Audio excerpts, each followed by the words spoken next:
What's going on, guys and gals? Tyler Austin, your founder and CEO of REISift. And in this video, I just want to explain and get it out in the air what a lead manager is. And I'm also going to talk a little bit about how lead managers are different than acquisitions people. So let's get to it.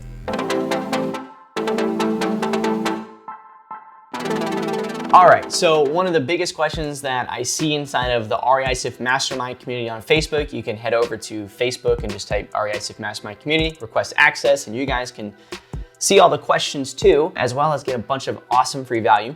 But one of it is like, okay, I wanna hire an acquisitions person, and then I ask them a few questions and it turns out they don't even need an acquisitions person, they need a lead manager.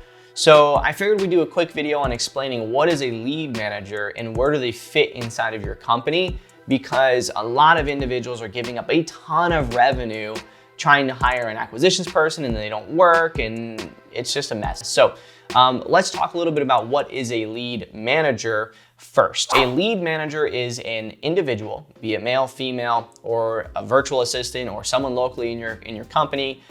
It's somebody who quite literally manages the leads. They are responsible for all of the leads inside of your CRM.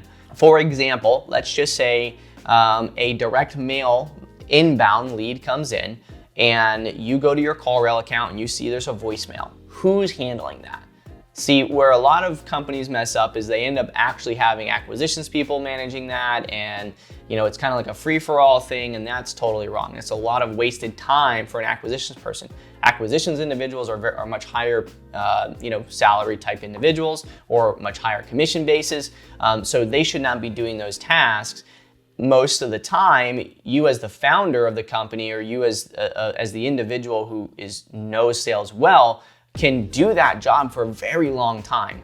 You should instead have a lead manager that you hire that listens to that voicemail, calls back that individual, gathers all the information from that seller, builds the rapport a little bit, and figures out what the situation is with the seller. And is it even somebody that should be talking to a lead or to an acquisitions person right now? Or is it someone who's not interested to sell for 6 months from now? So the lead manager is going to follow up with them in 2 weeks, 3 months, 4 months. And then once that person's ready to sell, then create a task and transfer that over for an offer to be made. So a lead manager is kind of like that gatekeeper for the acquisition specialists, to where they don't have to waste their time dealing with people who aren't motivated to hear an offer.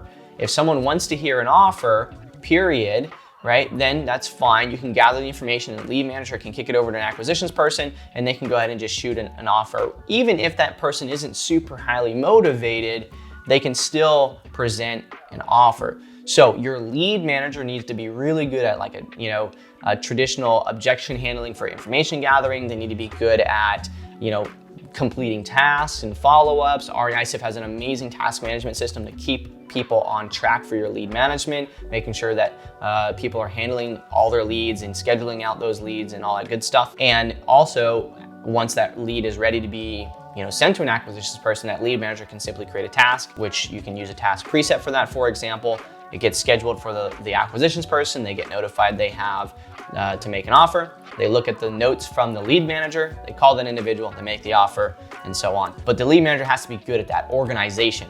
That you should be able to ask a lead manager, hey, what's going on with this lead 123 Main Street? And they should be able to be familiar. See, with acquisitions individuals, they don't necessarily need to be familiar with the situation and all this other stuff that's going on. They have to be really good at creating deal structure. So you want all the energy of a lead manager being really good at organization and making sure your database is nice and updated and clean and there's no one being left behind. And you want your acquisitions individual to be focusing their energy on learning new tactics to close deals, being better at sales, being better at creative financing, being able to do deal structure. Okay, that's where you want them at. And a lot of times, don't need an acquisitions up until you get to the point where your lead manager is pushing you so many offers a day to where you can't keep up. That's typically somewhere between like the 5 and 7 range, right? Depending on what other responsibilities you have. So if you're an individual, let's say you're newer to real estate or you have a smaller operation, and you have a cold caller, and then you're also doing some cold calling, and then you have a lead manager, and you're like, okay, well, I think I'm gonna hire an acquisitions person now.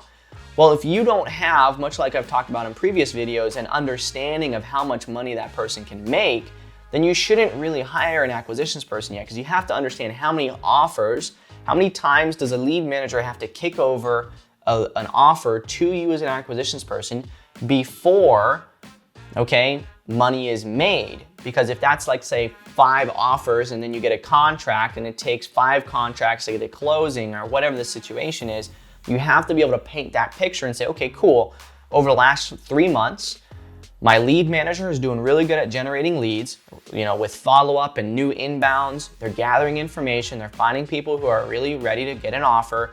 I make an offer, and out of every 3 offers I make, I get a contract, and for every 3 contracts, I get a closing.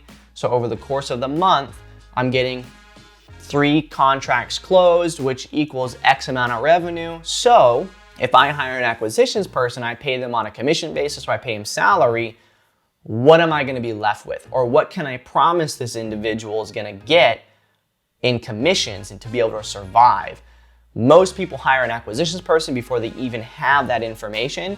And what happens is they either pay them a salary of $2,000 a month or $1,500 a month plus commission, and they pay them this, this money every single month, but they're not really making any offers. So they say, okay, well, you're just gonna also do prospecting, right? And you're gonna also do this, and you're gonna do that. So they try to get their money's worth out of them, but that's not really what they like doing anyway. That's not like, they're not enjoying those types of things. So be very careful of being somebody who hires an acquisitions instead of really actually, you should be hiring a lead manager. A lead manager is responsible for all those leads inside of your account. They're responsible for setting that T-ball up for an acquisitions individual. They're the gatekeeper. They're the one that understands everything. They're sympathetic. They can talk. They can conversate. They're good at getting off the phone when the conversations get too long. And then once they pass that lead over to an acquisitions, they're passing that rapport, that authority of the company over to an acquisitions to present a solution for that individual, okay? That's a lead manager. That's their roles, and that's how they look like in your company. And realistically, for me, I think that a lead manager should be a based salary type position. Typically, this person is gonna get paid anywhere between $24,000 and $37,000 a year as a base rate, and then they can even additionally get, like a 1.5% to 3% bonus per deal closed inside of the company. And that's a really typical. Now, your company can get to the point where you receive so many inbounds and so many, from your outbound marketing and your inbound marketing, you're getting a ton of, new leads that you can't keep up with follow-up or the inbounds at the same time. From across my experience from educating and everything else, that's typically about 50 dials a day, whether that be follow-up dials or inbounds. It's about 50 or so a day that a lead manager can handle. So if right now you're not at the point where you're getting 10 new inbounds and 30 follow-ups a day, then you probably don't need a second lead manager. And if you don't have that period in your company, then you probably don't need a lead manager at all, because you're probably not generating enough offers. You might only have 15 dials a day you need to do, and 3 offers or 1 offer, and you could totally do that yourself. But people get lazy and they're like, I'm just gonna pay someone else to do that.